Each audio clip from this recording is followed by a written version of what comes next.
Hello everybody, I'm Jimmy Friend, and in this video I'm going to be talking to you about a very weird topic, but oddly interesting, right? Or at least to me anyway. It's about how you can use Doctor Who as a source of inspiration. Now before I begin, I'd like to ask you, if any of you have enjoyed my videos, don't forget to like and subscribe, and also, according to my YouTube analytics, right, most of the people who watch my videos are not subbed, right, instead of actually subbed. So, to prove this, can not all those that aren't subbed who are watching this just sub me for like a day, right? Only a day, or not, or less than that, right?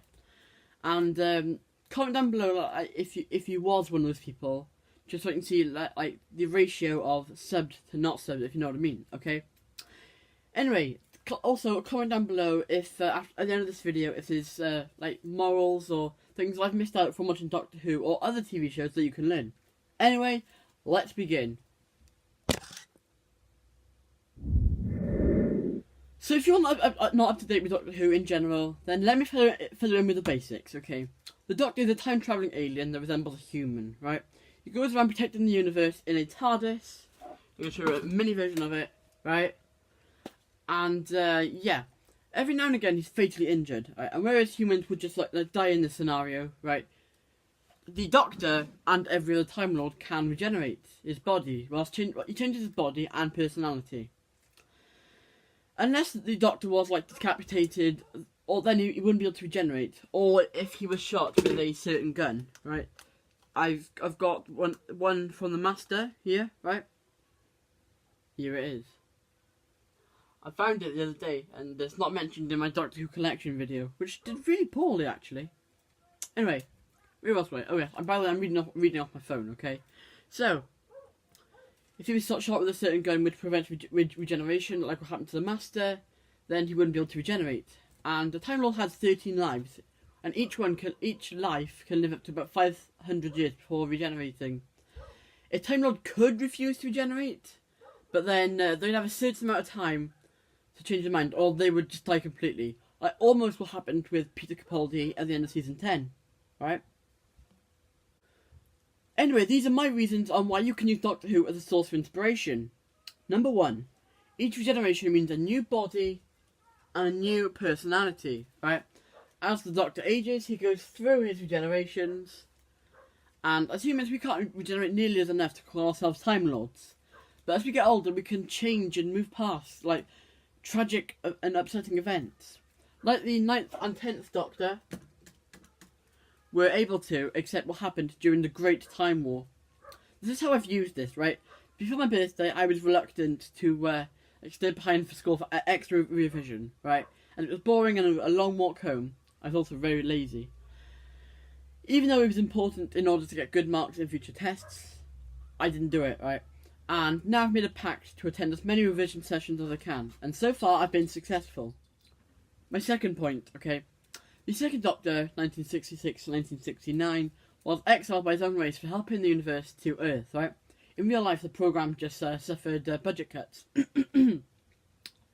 Yeah. Whereas most people would try and plot revenge, right? The third Doctor never did. And all of the generations so far haven't, right? 10 generations later, the second Doctor had 2, right? And there's also one where there was an 8.5 regeneration, right? Officially, it wasn't an 8.5 regeneration, right? John Hurt was the 9th Doctor. However, the Doctor in general doesn't class this incarnation of the Doctor to be a real incarnation, right? So, yeah, it's kind of like an 8.5 Doctor. You have the 8th Doctor, John Hurt, and then you have Christopher Eccleston, okay? Yeah, the 12th Doctor, on his last life cycle, was granted a new 13 lives, right? Despite his past. And sure, you might have a guilty past, right? But your future can be better, and you can learn from your past. It's about correcting what's wrong. Plus, all the Doctors were able to send Gallifrey, the Time Lord's home planet, into a pocket universe in 2013, Day of the Doctor. I think it was, anyway. In 2013 that was anyway, right? And I bet you that was really satisfying. For the Doctor anyway. The third point I'm going to make, right, is that being creative saves the day. Or literally in Doctor Who, right?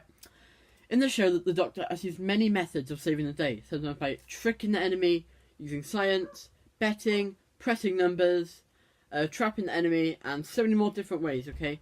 It just goes to show that there's many different ways to do many different things. If plan A didn't work, there's always a plan B.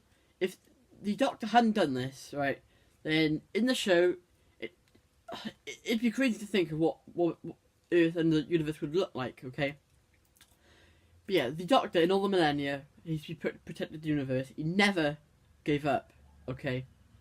The enemies of the Doctor never succeed, right? And although they have distressed him or mentally scarred him, right, when they kill his loyal companions, or at least separate them, right, all people that he knew, even though he might be upset, right, he never gave up.